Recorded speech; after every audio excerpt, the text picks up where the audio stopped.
Hi friends, कैसे हो? उम्मीद करती हूँ आप सभी लोग अच्छे होंगे दोस्तों। और मैं आज कुछ आपको दिखाना चाहती हूँ फ्रेंड्स। तो आइए चलते हैं, मैं आपको दिखाती हूँ कुछ।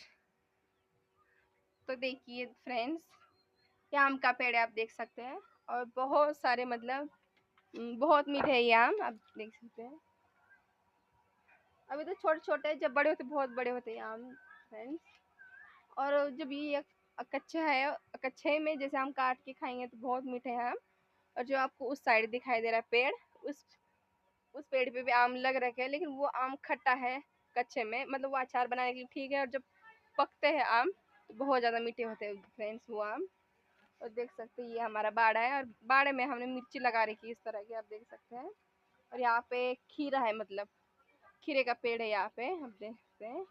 और ये तो घा मतलब ये तो गन्ने का पेड़ है फ्रेंड्स ये। अभी छोटा ही अभी अभी लगा रखा है हमने। और देखिए हमारी इस तरह का हरियाली इस तरह की है फ्रेंड्स।